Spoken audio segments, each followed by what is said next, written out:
자, 인사드리고 강의 시작하겠습니다. 얼굴 보시고 일동 차렷 인사드리겠습니다. 안녕하세요. 자, 오늘 우리 이제 여러분들 5월달, 6월달 여러분들 우리 기출문제집 가지고 하는 기출 심화 강의 요거를 이제 진행할 거고, 자, 강의 들어가기 전에 여러분들 첫 시간에 간단히 좀 강의 어떻게 할지, 그 다음에 이 책이 어떻게 구성되고 여러분들 어떻게 효과적으로 활용할지 그것 좀 말씀드리고, 자, 우리 강의를 좀 들어갈게요. 자, 오늘 1교시에는 여러분들 빵꾸 노트 해가지고 버전 2가 있는데 그거는 좀 설명을 드릴 겁니다. 그거는 설명드리기 전에, 자, 이 교재가 어떻게 되고 여러분들 자 어떻게 이 강의를 활용할지, 이 강의를 이제 채용 준비하는 친구들도 있고 그다음 승진 준비하는 분들도 있고 해서 이 본인의 시험에 따라 조금 차이가 있기 때문에 그걸 먼저 설명드리고 이걸 좀 들어가겠습니다. 자, 일단은 요거 시험과 관련해서 채용 시험 있고 승진 시험인데, 먼저 승진 시험 준비하는 분들, 자, 요거 아마 올해 이 청에서 원래 인원 자체 승진 티오를 많이 좀 줄인다라고 했는데, 그 이제 아무래도 이제 내부 좀 반발도 있고 여론도 있다 보니까 그러니까 작년 같이 심사하고 그 다음에 승진해서 1대1로 아마 유지를 시킬 것 같고, 그러다 보니까 승진 준비한 분들 같은 경우는 아무래도 기존보다는 자 많이 줄어들지 않을까 우려를 많이 했는데, 일단 그 우려는 일단 없어졌는데, 일단 기간 자체가 뭐 단축되다 보니까 승진 자 합격하고 나서 1년 안에 바로 공부할 수 있다 보니까 경쟁률이 조금 치열해졌는데, 그렇다고 뭐 승진 시험을 선생님 많이 깊이 지엽적으로 해야 될까요? 뭐 그건 아닐 겁니다. 승진 시험 취지에 본래 취지가 있기 때문에 승진 시험은 채용 시험과 다르게 일단은 현장에서 열심히 하는 분들, 자 일단 힘든 부서 그런 분들이 문제 너무 어렵게 출제해 버린다 그러면 형사부서나 수사부서 같은데 열심히 일하는데 현장에서 많이 뛰어야 되는데 공부할 시간이 안 되는 부서에 있는 분들은 상당히 좀 불리합니다. 그래서 이 경찰청에서 그런 것들을 정책적으로 고려해서 승진시험 문제 어렵게 출제하지 않습니다. 다만 승진시험은 인사효과가 절대로 높기 때문에 일단은 인사효과 잘 챙기시고, 그 다음에 시험과 관련해서 객관식 기출 총정리가 작년판에 비해서 좀 이게 변화를 좀 줬는데, 작년판에는 뒤에 사례 문제 가지고 채용 시험용 문제가 좀 출제를 수록을 했는데, 일단은 요거는 다 뺐습니다. 그래서 승진 준비한 분들은 앞에 문제가 있고 뒤에 기타 판례 부분이 있는데, 뒤에 기타 판례 부분 아예 그냥 신경 안 써도 된다라고 생각하시면 되고, 앞에 이제 본 문제만 여기 확실히 마스터하겠다, 일단 그 전략으로 가시면 되고, 요거 플러스 객관식 기출 총정리에다 여기다 조문 학설이 있습니다. 그래서 조문 학설 요 두 개만, 다른 거 욕심내지 마시고 요 두 개만 확실히 마스터하시면 되고, 조문 학설과 관련해서 어떻게 할지 그거는 조문 학설 강의 때 자세히 설명드리니까 그걸 참고하시면 됩니다. 그래서 자, 승진 준비한다 그러면 여기에는 앞에 기타 판례 뒤에 신경 쓰실 필요가 없고, 앞에 각 턴안의 본 문제 요거만 내가 시험 때까지 확실하게 마스터하겠다 이렇게 하시면 되고, 그 다음에 채용 시험 문제하고 승진이 조금 차이가 있습니다. 채용 시험 일단은 문제 좀 어렵고 그다음 문제가 좀 깊이 들어갑니다. 채용을 준비한 분들 같은 경우는 여기 인사고과 금평이 빠지다 보니까, 자 일단은 또 과목 자체가 영어가 빠지고 세 과목 차이다 보니까 문제 좀 어렵게 좀 출제하는 경향이 있는데, 채용 시험 준비하는 친구들은 자, 요거 객관식 기출 총정리 요거 그 다음에 조문 학설책이 있습니다. 요걸 세트로 가시고 여기에 나중에 사례가 있는데, 우리 형법 사례, 형사소송법 사례 문제가 기본적으로 한 두 문제 전후에서 출제된다라고 보시면 됩니다. 문제 좀 많이 출제된다 그러면 한 세 문제 정도, 적게 출제가 된다 그럼 한 문제 정도, 우리 3년도 1차 시험에 한 문제 정도 출제되는데, 그 정도에서 두 문제 플러스 알파 마이너스 알파다라고 생각하시고, 학설은 아니 사례는 그렇게 준비하시면 되고, 사례를 필요 이상 너무 많이 들어갈 필요가 없습니다. 선생님 22년도 2차 시험에 사례 문제가 뭉텅이로 한 5개 정도 출제되는데, 우리 채용 시험에서 혹시 그렇게 출제할 가능성이 또 있습니까라고 하는데, 뭐 전혀 0%란 말은 못 하겠고, 제가 보기엔 당분간 한 5년 안에는 그렇게 나오긴 좀 어려울 것 같습니다. 그럼 선생님 저 수험생활 한 6년 정도 해야 될 것 같은데요. 그러면 사례 빌바 하시고, 선생님 저는요 그냥 뭐 올해나 내년 안에 끝내겠습니다. 그런 친구들은 사례 필요해서 너무 많이 챙기지 마시고 한 두 문제 플러스 알파 마이너스, 그래서 두 문제 전후다라고 생각하시면 됩니다. 그래서 요 객관식 기출 총정리 그 다음에 조문 학설, 그다음 나중에 채용 준비하는 친구들은 사례 그거까지만 일단 마스터하시면 되고, 그게 이제 우리 형사소송법은 형사소송법 객관식 기출 총정리가 있습니다. 그래서 그거하고 사례 문제 해서 그렇게 해서 마스터하시면, 제가 보기엔 뭐 형사법 때문에 요거 떨어졌다 뭐 발목 잡혔다 그런 얘기는 안 할 것 같습니다. 필요상 양 늘리려고 하지 마십시오, 절대. 이렇게 하시면 되고, 그 다음에 이 교재와 관련해서 자 요거 이제 승진하고 채용 공통적으로 선생님 이 교재를 어떻게 활용하고 강의를 어떻게 제가 잘 활용해야 효과적이고 효율적일까요? 뭐 학생들이 좀 궁금해하시는데, 일단은 전혀 이 문제집을 한 번도 안 풀었다. 그런 친구들은 미리 자, 문제를 좀 풀어오시기 바랍니다. 선생님 제가요. 이 4월 달에 혹은 5월 달에 요 강의 들어가기 전에 한 2, 3주 전에 문제를 한번 1회독 다 했습니다. 그럼 그게 1회독 다 한 겁니다. 그게 다 예습한 거고 자, 만약에 한 번도 안 풀었다. 그럼 일단 최소한 수업 나가기 전에 일단은 예습을 좀 해오시는데 그럼 선생님 예습을 어느 정도 해야 될까요? 자, 일단 뭐 앞부분 좀 쉬운 파트, 비재산 파트다. 그러면 여러분들 기본적으로 한 80에서 한 90페이지 정도 예습하시면 되고 좀 어렵다. 뭐 횡령이나 그 파트 한 60페이지에서 한 70페이지 70페이지까지 나가기 조금 어려울 것 같은데 일단 한 그 정도라고 생각하시면 되고 실제 나가는 진도보다 여러분들 한 20% 좀 더 푼다라고 생각하시면 됩니다. 그래서 미리 문제를 풀어 오셔야 요 강의는 여러분들 기본소라는 기본 강의가 아닙니다. 기본소라는 기본 강의는 예습 사실 의미가 없습니다. 하지만 문제집을 하는 강의는 미리 여러분들 예습해 오고 아 내가 여기서 뭐 1번부터 문제를 100문제 쫙 풀어봤는데 이 문제 같은 경우는 확실하게 내 문제구나. 내가 다시 한 달 후에 문제 푼다 하더라도 맞춘다 그러면 여러분들 그냥 강의를 편하게 들으시면 됩니다. 이 문제, 이 판례 같은 경우 상당히 좀 어렵네. 그러면 여러분들 강의를 좀 더 신경 써서 집중해서 하시면 됩니다. 그럼 강의를 우리 여러분들 완급 조절해서 내가 잘한다 그럼 가볍게 좀 듣고 내가 잘 모른다 그럼 좀 집중해서 하는 완급 조절해서 공부하는 효율적인 공부를 할 수 있기 때문에 미리 예습을 꼭 해오시고 그 다음에 선생님 제가요 예습 한번 하고 그 다음에 수업도 잘 듣고 수업 빠지지 않고 잘 들었습니다. 그럼 복습은 어떻게 언제 하는 게 좋을까요? 또 그런 친구들이 있는데 아직 이제 기본기가 좀 탄탄하지 않다 그러면 여러분들 자 일단은 뭐 최근 일주일 안에 문제를 한번 풀었고 그 다음에 수업 때 예습을 했고 수업 때 같이 풀었고 그럼 일단 기본적으로 2회독을 한 겁니다. 2회독을 하고 그 다음에 오늘 만약에 풀었다라고 하고 오늘 집에 가서 혹은 야자 시간에 다시 푼다 그러면 거의 뭐 여러분들 오늘 낮에 봤던 거 또 풀기 때문에 문제 잘 풀릴 겁니다. 그래서 이런 친구들은 하루나 이틀 정도 시간적인 텀을 두고 문제를 푸시는 게 괜찮고 그 다음에 선생님 제가 실력은 상당히 좀 되는데요. 자 지난번 시험에 안타깝게 제가 한두 문제 두세 문제 차이로 좀 떨어졌고 일단은 요 책 1회독 하는데 뭐 일주일이면 충분합니다. 그런 친구도 있을 겁니다. 그런 친구들은 일단 수업 듣고 그 다음에 우리가 일주일에 주 4회 정도 수업하는데 주말 때 같은 경우 토요일이나 일요일 날 한꺼번에 싹 몰아가지고 그때 그냥 한꺼번에 싹 문제 푸시는 것도 하나의 방법이고 아니면 저 실력이 좀 되는 친구들은 내가 문제를 전체적으로 뭐 1번부터 100문제다 그러면 본인이 문제가 확실한 문제 있고 그다음에 아직 내게 아닌 것들 아랫가래에서 뭐 맞히거나 틀린 문제들이 있습니다. 그런 문제들 같은 경우는 오늘 수업 듣고 오늘 저녁에 다시 그 문제 중심으로 한번 풀어보시고 나중에 다시 시간 내서 전체 한번 싹 풀어보면 그러면 거의 뭐 우리 같이 회독하면서 한 3회독에 4회독 정도 할 겁니다. 그러면 이 문제집이 기본적으로 상당 부분 좀 마스터가 될 겁니다. 자, 이렇게 해서 기본적인 실력이 되신 분들은 그렇게 하시면 되고 아직은 이제 실력이 좀 탄탄하지 않다 그러면 일단 예습하고 그다음 수업 듣고 하루나 이틀 정도 시간적인 좀 텀을 두고 그러고 나서 다시 풀었던 거 싹 복습하시면 됩니다. 자, 이렇게 하시고 자, 그다음에 이렇게 해서 한 세트를 한번 싹 돌리고 그다음에 다시 여러분들 시험 때까지 이 책을 뭐 주구장창해서 마스터해야 되는데 자, 뭐 승진 준비한 분들도 그렇고 채용 준비하는 친구들도 마찬가지고 공통적인데 자, 일단 내가 처음에 1회독 했다. 그럼 일단은 뭐 처음부터 다 풀 거고 다시 2회독 했다. 이때도 마찬가지에 다시 한번 싹 풀 겁니다. 그러면 대충 이제 견적이 나옵니다.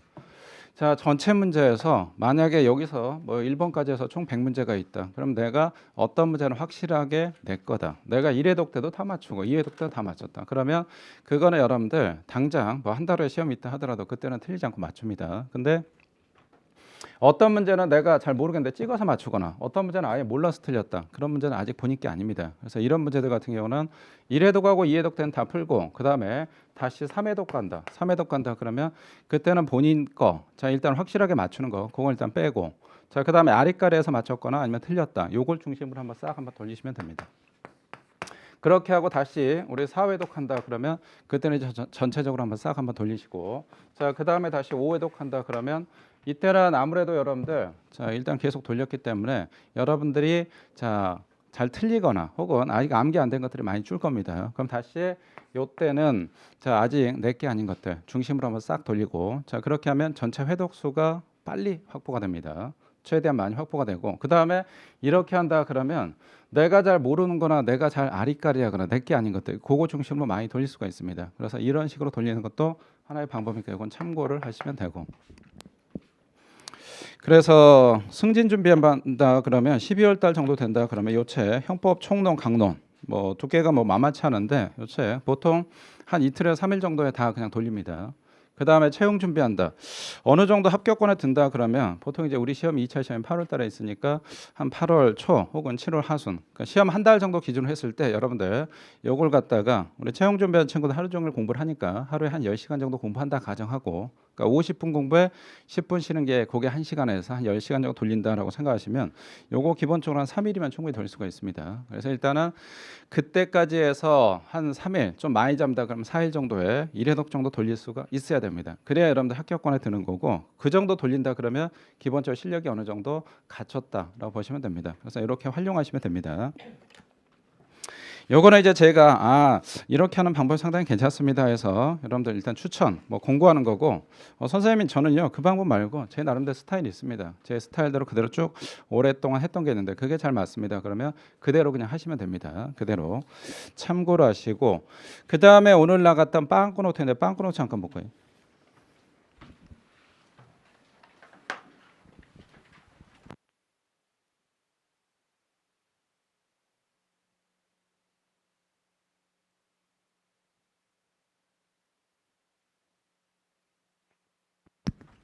자, 우리 빵꾸노트에서 버전 2가 있는데 우리 형법은 상당히 좀 법과목 기본 3법이어 가지고 상당히 체계적인 논리 흐름을 가지고 있습니다. 그래서 먼저 체계적인 논리적 흐름 요거 설명을 좀 드릴 테니까 요 빵꾸노트 내용 어려운 거 없습니다. 요걸 갖다 확실하게 숙지를 하십시오. 자, 오늘 설명드리면 자, 내일부터는 빵꾸노트 없어도 바로 여러분들 제가 수업 때 뭐 질문하고 던졌다 그럼 바로 그냥 바로 피드백 나올 수가 있어야 됩니다. 자, 우리 먼저 첫 번째 보실까요? 자, 우리 형법과 관련해서 범죄 주체라고 하는데 범죄 주체 일단은 범죄 주체 일단 주체와 관련해서는 사람 그다음에 법인 우리 총론 파트에서 법인은 범죄 주체가 되냐 법인은 범죄 능력이 있냐 이게 문제가 되는데 우리 판례와 관련해서 판례 통설은 법인은 범죄 주체가 될 수가 없다라고 하죠. 물론 소설은 있긴 하는데 소설은 뭐 의미 없고 따라서 범죄 주체는 100% 사람만 됩니다. 사람만 되고 법인은 되지가 않는다. 일단 요거 하나 기억하시고 그 다음에 두 번째 우리 범죄 대상, 범죄 객체라고 하는데 범죄 대상은 그러면 법인은 범죄 대상이 될 것이냐 여기서 법인은 범죄 대상이 되냐 생명과 신체에 관한 죄, 뭐 상해죄 이런 것들라고 보시면 되고 그러니까 비재산범죄 중심이라고 보시면 됩니다. 자, 제3범죄는 대상이 좀 달라집니다. 제3범죄는 재물하고 재산, 이익 달라지기 때문에 여기는 비재산범죄라고 보시면 되고 원칙상 사람만 되는데 예외적으로 법인 인정하는 판례들이 좀 있죠. 자, 우리 예외적으로 인정하는 판례. 첫 번째 업무방해죄. 업무방해죄는 법인은 포함된다 안 된다?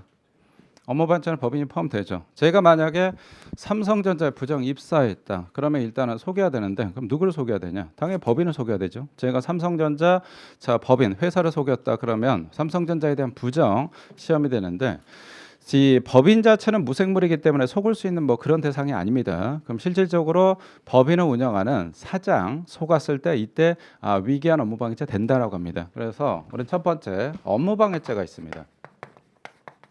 자, 업무방해죄 법인 포함되고 자, 그다음에 또 하나 이거는 뭐 현실적으로 맞지는 않은 건데 모욕죄와 관련해서 그럼 모욕죄도 법인이 포함될 것이냐라고 하는데 내가 법인을 모욕했다 그럼 이때도 모욕죄 우리 대상이 될 수 있다라고 합니다. 다만 실제적으로 법인이 뭐 모욕당하거나 그런 건 없기 때문에 실제적인 판례는 없습니다. 그래서 자, 모욕죄와 관련해서 자, 모욕죄 얘네들도 법인이 우리 대상이 될 것이냐라고 하는데 법인도 대상이 될 수가 있다. 일단 이렇게 싹 기억을 해두시기 바랍니다.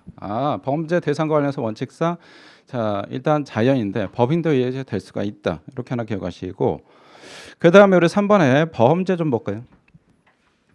3번에 범죄는 우리 형법 1조이랑 범죄는 행위시 가지고 판단하죠. 범죄는 행위시 가지고 판단하는데 따라서 나중에 사후의 동의, 사후의 추인 같은 거 있었다. 그럼 범죄 성배에 영향이 없습니다. 제가 물건 훔쳤다 오늘. 그 다음에 일주일에 제가 피해자로부터 자 일단 주인으로부터 미안해 사실 내가 훔쳤어라고 해서 동의받았다. 범죄 성배에 영향이 없습니다. 죄가 되는 거고 내가 오늘 문서를 위조했네. 그리고 나서 나중에 일주일 정도 후에 명의자한테 나중에 사후 추임 받았다. 그럼 문서 위조죄 안 되냐?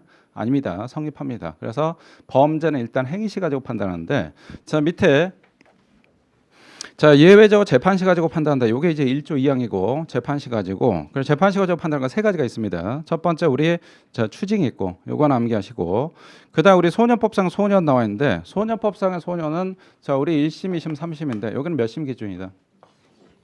자, 요거는 2심 기준이죠. 그래서 소년법상 소년 여기다 2심이라고 적을까? 2심. 항소심 기준입니다. 대법원 기준 아닙니다.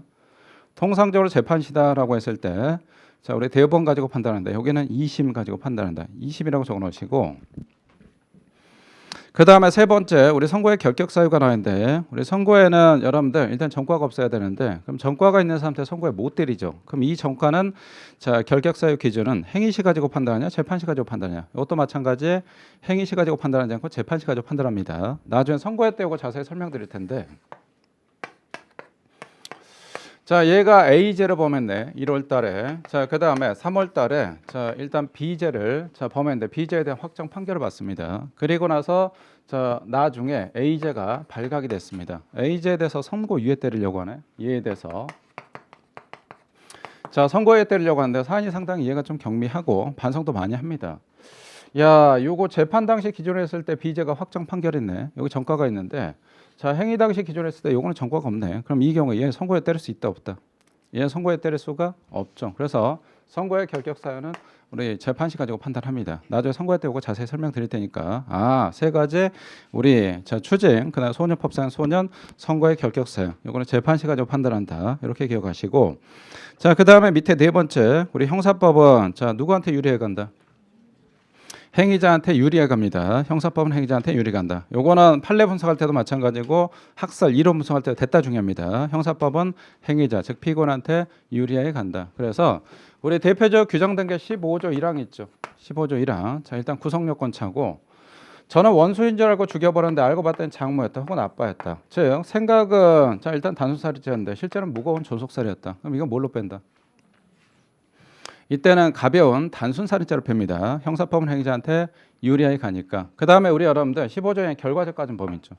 나 무거운 거 인식 못했네. 그럼 이거 어떻게 처벌할 것이냐라고 하는데 나는 생각은 가벼운 건 줄 알았는데 실제로 무거운 결과적까지는 범위였다. 예견 가능성이 없었다. 그러면 이거 무거운 걸로 빼지 않죠. 우리 형사법은 행위자한테 유리하게 간다. 그 다음 또 이론 파트로 나오는 게 저는 자, 요거와 관련해서 친구의 허락이 있는 줄 알고 승낙살인했네. 근데 알고 봤더니 허락이 없었네. 허락이 없었다 그러면 단순살인죄. 허락이 있었다 그러면 승낙살인죄. 당연히 승낙살인죄가 가볍게 처벌하고 단순살인죄가 세게 처벌합니다. 생각은 가벼운 자, 승낙살인죄인 줄 알았는데 자, 실제로 알고 봤더니 단순살인죄였다. 그럼 이건 뭘로 뺀다? 이때도 마찬가지 가벼운 우리 승낙살인죄를 빼죠. 그래 형사법은 행위자한테 유리하게 간다. 이건 머릿속에 일단 싹 기억을 하시고 자, 그 다음에 유리하게 가는데 밑에 의심스러울 땐 피고인의 이익으로 이게 이제 우리 형사소송법에서 많이 나오는데 의심스럽다 피고인의 이익으로 우리 형사소송법에서 증명 입증이 있죠.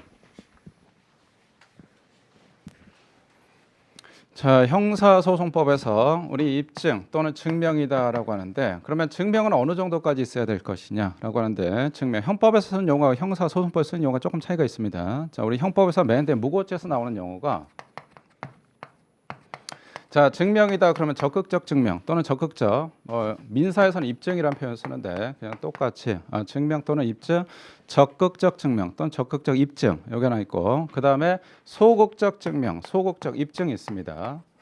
자, 일단은 형사소송법에서 입증 증명 어디까지 있어야 될 것이냐라고 하는데 적극적 입증은 적적 증명은 판사한테 확신을 주는 거죠. 얘가 범죄하는 게 맞네. 얘가 범인 맞네. 진범 맞다라고 해서 확신 주는 게 우리 적적 입증. 자, 그다음에 판사한테 확신까지 못 주고 얘가 범인 맞은 것 같은데 아닐 수도 있겠네. 자, 단순히 판사한테 의심 정도 준다. 이걸 우리 소극적 입증이라고 하는데 법원에 입증할 때는 어디까지 있어야 된다. 일단 적적까지 있어야 되죠.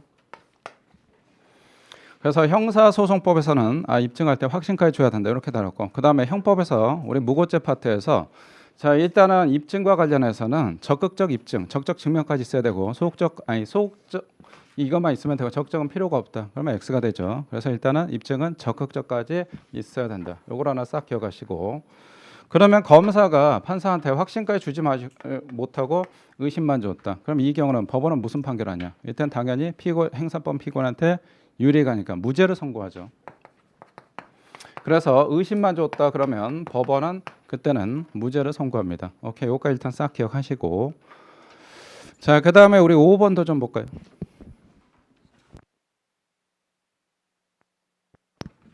자, 5번 거 관련해서 자, 범죄가 성립하게 대상이 특정돼야 된다라고 했네. 대상이 특정돼야 된다. 그래서 우리 지문에서 여러분들 막연히 뭐 이런 질문 납니다. 뭐 막연히 뭘 했다. 내가 사람을 죽이기 위해서 그냥 막연히 살해 계획을 짰다. 막연히 자, 어떻게 하기로 했다. 그럼 이런 경우 죄가 되지 않습니다. 강도 하는데 그냥 막연히 했다. 야, 우리 저녁해서 있잖아. 은행 한번 털까? 그냥 막연히 은행 털기로 했다. 자, 막연히 했다. 그러면 요건 죄가 안 됩니다. 죄가 안 되는데 그럼 막연히 하지 않고 어느 정도 여러분들 특정이 돼야 되는데 그럼 반드시 디테일하게 구체적으로 해야 되냐? 꼭 그럴 필요는 없죠. 그냥 개략적으로 하면 되고 반드시 디테일하게 구체할 필요가 없습니다. 그래서 우리 5번의 첫 번째 오른쪽에 범죄가 성립하기 위한 대상이 특정돼야 한다. 가로 열고 여기다 문건 한번 좀 적어 놓을까요? 자, 뭐라고 적어 놓으시냐? 여기다 반드시 구체적으로 X라고 적어 놓으시죠. 반드시 구체적으로 X. 반드시 디테일하게, 반드시 구체적으로, 반드시 상세하게 해야 되냐? 아, 그럴 필요 없습니다. 그냥 개략적으로 하면 됩니다. 그래서 반드시 구체적으로 X. 자, 밑에다 우리 여러분들, 자, 개략적이면 충분하다. 이렇게 적어놓을까요? 개략적이면 충분하다. 개략적이면 충분하고 반드시 디테일하게 구체적으로 할 필요가 없습니다. 자, 교사도 마찬가지, 공모도 마찬가지. 교사한다 그러면 여러분들 계략적으로 교사하면 되지. 제가 킬러한테 돈 주고 야 가서 얘 죽여버려. 얘 신상 누구고 어떻게 되니까 죽여. 이렇게 하면 되는 거지. 반대에 디테일하게 구체적으로 해야 되냐? 그런 거 필요 없습니다. 공모도 마찬가지 그런 거 필요 없고. 자, 그 다음에 우리 밑에 6번에 우리 단순히 지문 자체에서 여러분들 판례, 판결 요지, 기출지문에서 단순히 나왔다. 그러면 거의 제가 안 됩니다. 단순히 제가 안 되고 지문에서 적극적으로 했을 때 이거 제가 나오는 거고. 그래서 우리 단순히 무죄가 된다. 왜 무죄가 되냐? 자, 이유는 왜 무죄가 된다? 자, 판사가 판결문에 단순히 묵급했다. 그러면 이거는 고의가 없다. 그 얘기입니다. 그래서 여기다 우리 고의가 없으므로 이렇게 적어놓을 거예요. 고의가 없으므로.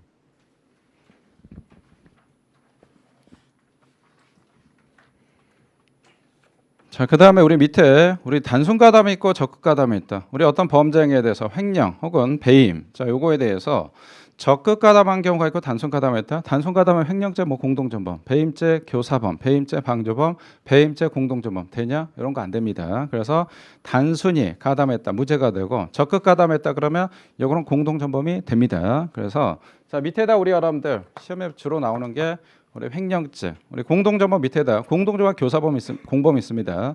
여기다 우리 횡령죄, 그 다음에 배임죄 등 이렇게 적어놓을 거예요. 횡령죄, 배임죄 등. 최소한 뭐 적극 가담해야지. 단순 가담했다. 단순 가담했다는 건 단순히 알았다. 단순 악의를 얘기합니다. 요것만 가지고 처벌하지 않고.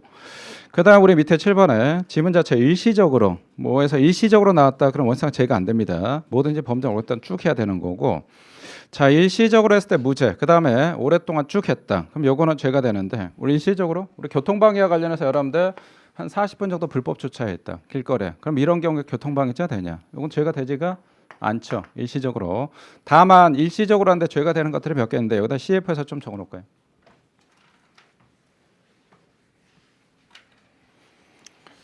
자, 우리 여러분들 불법 영등사 절도 파트에서 여러분들 불법 영등사가 있는데 내가 일시사용하고 얘한테 그대로 반환했네. 그럼 이거 전형적인 사용절도니까 처벌하지 않는데 내가 일시사용을 방치를 해버립니다.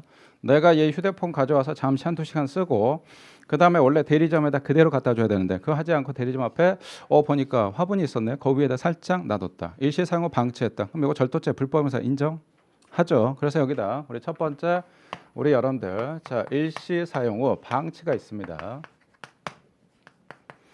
자, 일시 사용 후 내가 자 휴대폰을 방치했다. 그럼 이 경우에 절도죄가 될 것이냐? 불법 형사 있냐라고 하는데 우리 판례 이때 불법 영득사를 인정을 하죠. 그래서 요거와 관련해서 자 불법 영득사를 인정합니다. 불법 영득사. 자, 여기다 예해서 하나 적어 놓으실까요? 예해서 일시 사용 후 화분의 방치 이렇게 적어 놓을까요? 일시 사용 후 화분의 방치.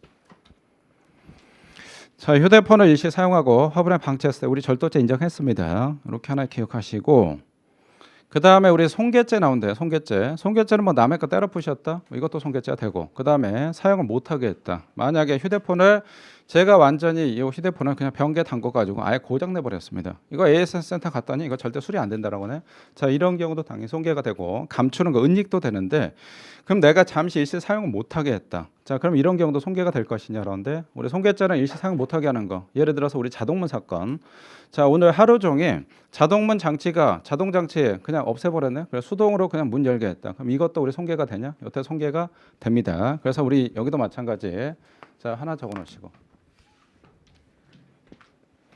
자, 뭐라고 적어놓자. 일시적으로 사용하지 못하게 한 경우. 이렇게 적읍시다. 일시적으로 사용 못하게 한 경우. 자동문 장치를 일시적으로 사용 못하게 했다. 혹은 남의 차를 갖다 여러분들 제가 덤프트럭으로 제가 포크레너 뒤에 싹 막아가지고 하루 정도 내가 이 자동차 사용 못하게 했다. 그럼 이 경우에 손괴죄가 되냐? 이것도 손괴죄가 되죠. 그래서 일시적으로 사용 못하게 했다. 그럼 이 경우에 우리 손괴죄가 성립을 합니다. 이렇게 싹 기억을 해두시고. 그 다음에 우리 밑에 8번. 자, 재판에서 판사는 왕이다. 재판에서 판사는 왕. 자, 일단은 판사는 여러분들 축구에서 심판하고 같습니다. 그래서 일단은 모든 정권상, 재판관에서 정권상 판사한테 있습니다. 판사한테 있는데, 우리 요게 이제 뭐냐? 형사소송법에서 이걸 뭐라고 합니까? 우리 재판에서 판사는 왕, 자유심증주의라고 하죠. 그래서 여기다 우리 자유심증주의라고 좀 적어 놓을까요? 자유심증주의. 재판에서 판사는 왕입니다.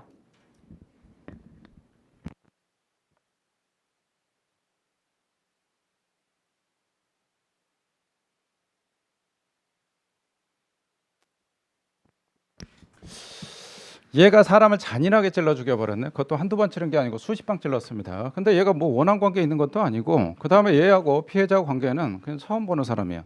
처음 보는 사람인데 그것도 수십 방 찔렀다? 야, 이게 뭔가라고 했더니 얘는 자꾸 이제 자기는 뭐 사람 죽인 게 아니고 뭐 사탄 죽였다라고 합니다. 근데 판사는 야, 이거 잘 모르겠단 말이야. 그래서 얘가 거짓말하는 거 있을 수도 있고 아니면 진짜 얘가 미친놈일 수도 있고 그래서 잘 모르겠으니까 정신과 의사한테 정신감정해 봤더니 정신과 의사가 뭐라고 하냐? 판사님 얘요 정상인이 아닙니다. 얘 또라이입니다. 이렇게 나왔다. 그럼 판사는 이거 절대적으로 따라야 되냐라고 하는데 요거는 이제 중요한 참고절만 되죠. 절대적으로 따라야 되는 거는 아니죠. 판사가 봤을 때 얘가 정상이네. 근데 얘가 뺑기 쓴다. 거짓말한다. 오케이. 너 살인죄 정상, 살인죄 유죄. 근데 너 반성도 안 하지? 야, 잔인하게 죽였네. 뭐 징역 30년. 선고에도 상관없습니다. 그래서 어떤 의사나 전문가의 의견에 대해서 반드시 법적으로 따라야 될 의무는 없다. 왜? 재판 판사는 왕이니까. 그다음에 요게 살인 사건 나왔는데 야, 이거 의사가 자기 와이프 만삭인 자기 와이프를 죽였는데 이게 도대체 살해 사건이 언제냐? 자, 일단 의사는 뭐라고 하냐? 자기는 8시 30분에 출근해서 밤 18시에 퇴근했다라고 하네. 자, 그런데 욕조에서 산부인과 의사가 일단은 빠져가지고 사망을 했는데 익사 사건인데 요 사망 시간에 대해서 일단은 전문가 법의학자들한테 이거는 의견을 구했더니 그 중에 한 8명 정도가 요거 관련해서 15시에서 16시 사이에 사망했습니다. 이렇게 합니다. 그럼 요거는 이 남편이 죽인 게 아니란 말이야. 근데 그 중에 2명은 아닙니다. 10명 중에 2명은 요거 사망 시간이 한 8시 전후입니다. 이렇게 합니다. 자, 8시 전후다 그러면 요거는 남편이 죽인 거 맞단 말이야.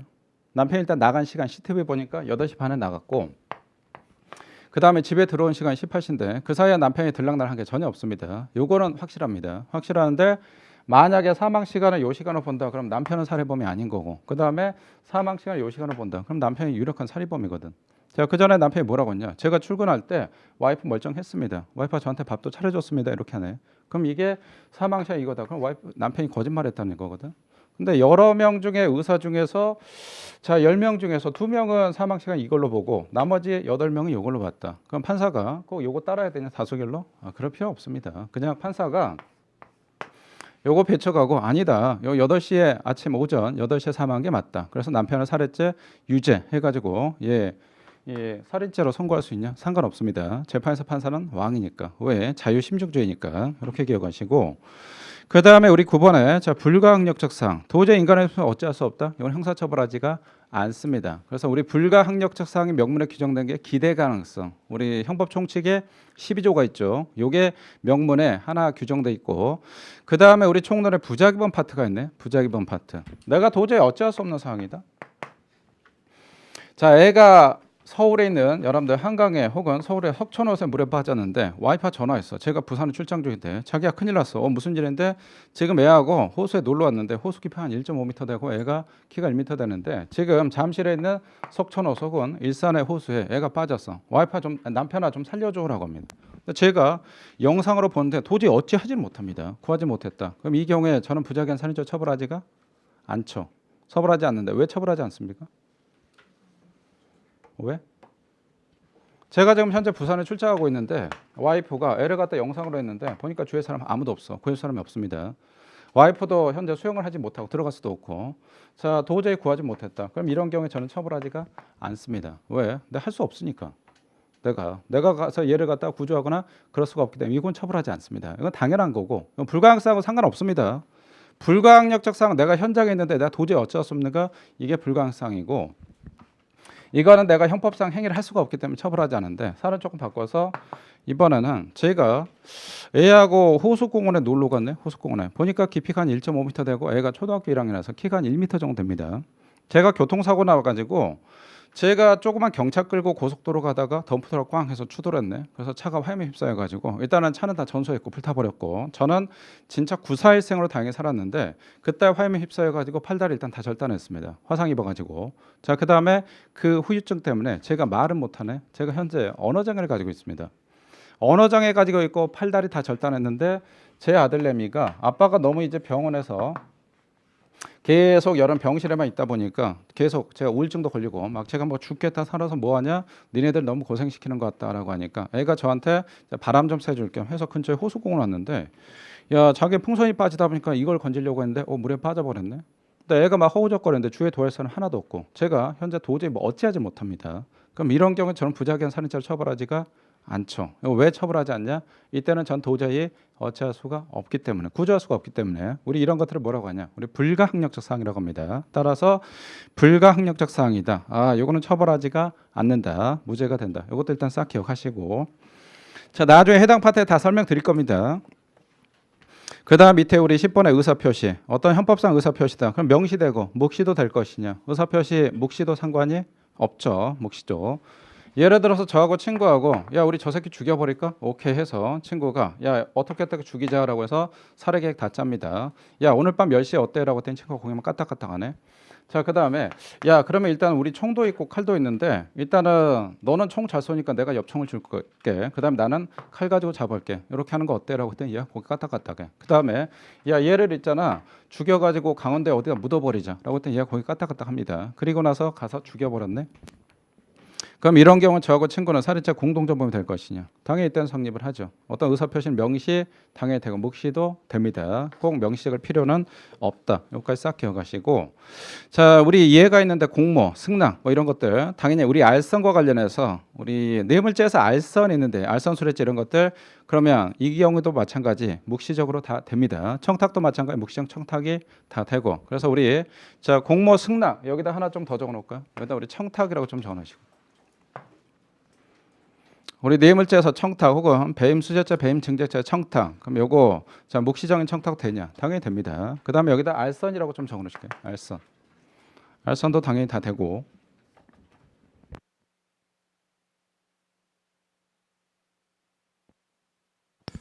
그다음에 우리 11번에 설현하고 설기현. 설기현. 설기현 잘 모르는 친구가 상당히 좀 많던데 설현은 여러분들 지금 배우로 전향하신 김설현 씨고 그다음에 설기현 요거는 예전에 축구 이 선수였는데 지금 이제 축구 감독으로 뛰시고 잘 모르겠다 그럼 저한테 묻지 마시고 구글아 설현 씨 누구니? 설기현 씨 누구니? 한번 물어보시면 되고 님하고 남하고는 알 거고 자 일단은 님에 대해서는 처벌 규정이 있네. 자 처벌 규정이 있는데 남에 대해서는 처벌 규정이 없습니다. 그럼 이거하고 이하고 비스무리하니까 갖다 끌어다 쓰면 될 거냐? 유치해서 가면 될 거냐? 절대 안 되죠. 왜? 형사법은 행위자한테 어떻게 가니까? 유리해 가니까. 자 얘는 처벌 규정이 있는데 얘는 처벌 규정이 없다. 갖다 끌어다 써버린다. 그러면 불리하게 됩니다. 그래서 형사법은 행위자한테 유리해 간다. 요걸 일단 싹 기억을 하시고 형사법은 행위자한테 유리해 간다는 게 여러분들 우리 헌법 시간에 아마 배웠을 텐데 헌법의 가장 기본 논지 여러분 형사와 관련해서 가끔 영화나 드라마 뭐 이런 법정 영화나 법정 드라마다 그럼 나오는 게 변호사들 가끔 그러죠. 10명의 범죄자 노치자도 한 명의 무관심을 절대 만들지 않겠다. 뭐 이런 얘기를 하는데 쉽게 말하면 뭐냐? 인권 침해하지 않겠다. 그 얘기입니다. 국가가 합법적으로 이 사람의 무고한 사람의 인권을 난도질하지 않겠다. 이게 이제 우리 여러분들 형사법 행위자한테 유리하게 그게 이제 형사소송법에서는 의심스러울 땐 피의권의 이익으로 이렇게 하는 겁니다.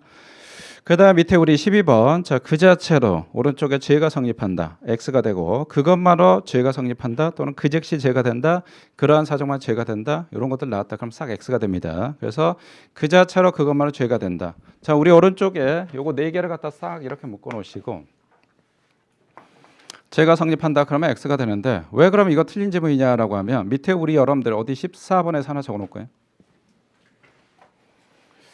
자, 우리 형법과 관련해서 형법 판단할 때 종합적으로 판단할 거냐 아니면 획일적 일률적으로 판단할 것이냐 요게 있는데 우리 14번에서 우리 형법과 관련해서 여러분들 판단할 때 우리 형법의 판단은 종합적으로 판단한다 획일적으로 판단한다 우리 종합적으로 판단하죠. 종합적으로. 그래서 여러분들 자 요거와 관련해서 우리 형사법은 뭐 형법하고 형사소송이라고 보시면 됩니다. 얘는 일률적으로 획일적으로 판단하지 않고 종합적으로 판단합니다. 그래서 형사법은 자 얘는 우리 종합적으로 판단 이렇게 적어 놓으십시오. 자, 종합적으로 판단한다. 시험에서 일률적으로 판단한다. 획일적으로 판단한다. 그럼 꺼져라고 해서 보시면 되고 획일적으로 일률적으로 판단하지 않습니다. 획일적으로 일률적으로 판단한다. 다시 말해서 요거는 변수가 전혀 없다. 근데 변수가 없는 건 수학밖에 없습니다. 수학이나 물리 같은 게 여러분들 판단할 때 여러 가지 변수를 고려하지 않습니다. 그래서 일률적으로 무조건 1 더하기 1은 수학에서 무조건 2가 돼야 됩니다. 근데 사람과 사람과의 관계에서 1 더하기 1은 경우에 따라 2가 될 수가 있고 1이 될 수가 있고 아니면 경우에 따라 3이 될 수 있고 그래서 종합적으로 고려합니다. 획일적으로 판단하지 않는다. 따라서 지문에서 그 자체로 그 즉시 죄가 된다. 요거는 뭔 뜻이냐? 요거는 획일적으로 또는 일률적으로 판단하겠다. 그 얘기입니다. 요거는 X가 된다. 요거 하나 기억하시고 자, 그다음에 또 하나 기억하실 게 자, 우리 형법상 판단할 때 그럼 객관적으로 판단할 거냐 아니면 주관적으로 판단할 거냐? 이게 이제 문제가 되는데 우리 형법의 판단. 자, 객관적 판단이다, 주관적 판단이다. 우리 형법의 판단은 사람에 따라서 달라지면 됩니까 안 됩니까? 제명이. 사람에 따라 제명이 달라지면 안 되죠. 우리 형사는 기본적으로 형법은 행위에 따라서 제명이 달라져야지 사람에 따라 제명이 달라지면 안 됩니다. 왜? 사람에 따라 차별하면 안 되잖아. 여러분도 집에서 엄마 아빠 맨날 차별 받잖아. 여러분들이 특혜를 받을 수도 있고 아니면 여러분들이 차별받을 수도 있고 우리 집에 보니까 우리 집에 첫째 내가 있고 그다음에 둘째 둘째 여동생인데 얘는 공부도 잘해. 얘는 엄마 아빠한테 귀여움도 많고. 근데 우리 집 첫째 무뚝뚝해. 공부도 더럽게 못해. 난 삼수까지 했어. 근데 원하는 대학 못 갔어. 그다음에 군대 전역하고 나서 뭐 경찰 공부한다고 했는데 지금 5년째. 그래서 1년에 돈만 엄마 아빠한테 갖다 쓰는 게 1년에 뭐 한 2천 넘는데 그동안 내가 경찰 공부한다고 한 1억 넘게 썼어. 근데 얘는 둘째 여동생. 얘는 맨날 엄마한테 돈을 갖다 줘. 학교도 산액 전액 장학금 받고 그다음에 졸업하자마자 바로 그냥 특채가 돼가지고 뭐 삼성전자에 혹은 뭐 미래에셋증권에 그냥 특채가 돼가지고 갔네요. 그래서 월급도 맨날 많이 받고 그렇게 한다. 그러면 엄마 아빠가 여러분들 차별하면 싫어하잖아. 마찬가지 형사도 여러분들 차별하면 싫어합니다. 사람에 따라 차별하면 안 되고 행위에 따라서 죄가 달라져야 됩니다. 따라서 우리 형법의 판단이다 그러면 자 요거는 객관적으로 판단하냐 주관적으로 판단하냐 당연히 객관적으로 판단합니다. 그래서 형법의 판단은 우리 자 객관적으로 판단합니다. 객관적으로 판단. 따라서 뒤에서 다 다루는데 객관적으로 판단한다. 예를 들어서 우리 과실 우리 총론 파트에서 과실 있네. 그럼 과실을 이거 갖다 주관적으로 판단할 거냐 객관적으로 판단할 거냐. 교통사고 났는데 내가 과실이 있었네.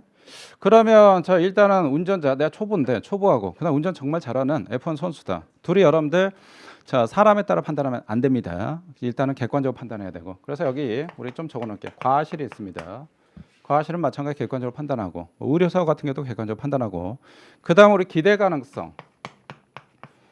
자 기대 가능성 즉 도저히 어찌할 수 없다 불가항력적 사항인데 이것도 마찬가지 객관적으로 판단해야죠. 불가항사항을 사람에 따라 케이스 바이 케이스가 된다 그러면 안 됩니다. 그 다음에 강론에 이게 음란 파트 자 음란도 이걸 갖다 여러분들 주관적으로 판단한다 그럼 난리 납니다. 얘는 보니까 중학생인데 여학생이고 성적 여러분들 한참 예민한 시기다. 자 이 친구하고 그 다음에 성에 대해서 별 관심이 없다 여러분들. 나이가 80이 넘은 김수미 선생님하고 이걸 갖다 여러분들 대상에 따라 음란에 따라서 달리 판단하면 안 됩니다. 그래서 이런 것들은 객관적으로 판단하는데 다만 주관적으로 판단하는 게 있죠. 우리 총론 파트에서 주관적으로 판단하는 게 예를 기준으로 판단한다. 그게 뭐가 있었다? 우리 법률의 착오에서 착오의 정당한 이유. 얘는 주관적으로 판단하죠. 그래서 예외적으로 우리 여러분들 자 주관적으로 판단하는 게 우리 법률의 착오에서 착오의 정당한 이유가 있습니다. 자 주관적으로 판단. 얘는 우리 법률의 착오. 법률의 착오의 정당한 이유다. 그럼 얘는 주관적으로 판단합니다. 됐다 중요하니까 잘 숙지를 하시고. 자 이렇게 하시면 될 것 같고 자 그럼 뭐 12번 싹 정리됐고 그 다음에 우리 13번 자 이거 좀 볼까요 13번 우리 땡땡 방해죄 엄청나게 많이 배울 건데 총론실 거쳐 싹 정리해 드릴 겁니다. 우리 땡땡 방해죄 업무 방해죄 뭐 컴퓨터 업무 방해죄 이런 것들이다. 얘는 기본적으로 무슨 위헌범 우리 추상적 위헌범이 되죠. 필기 못한 친구를 필기를 하시고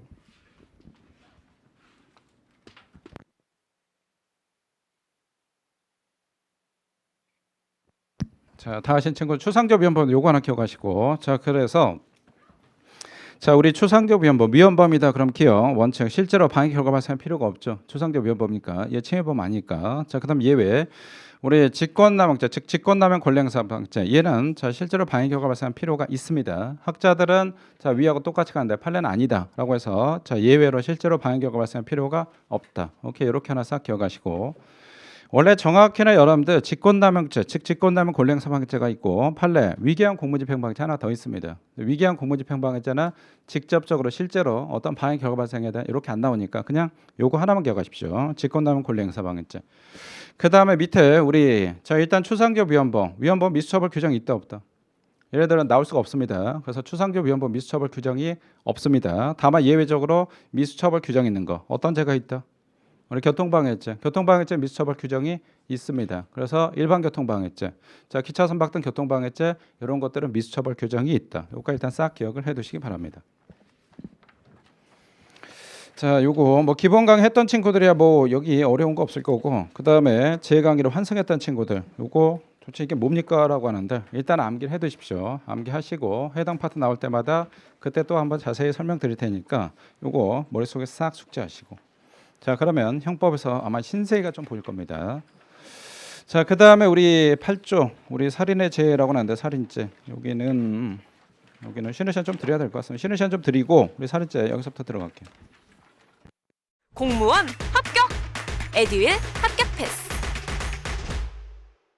에듀윌 공무원 공인중개사 에듀윌 합격 패스 편입도 토익도 에듀윌 합격 패스 합격까지 초고속 에듀윌 합격 한 번에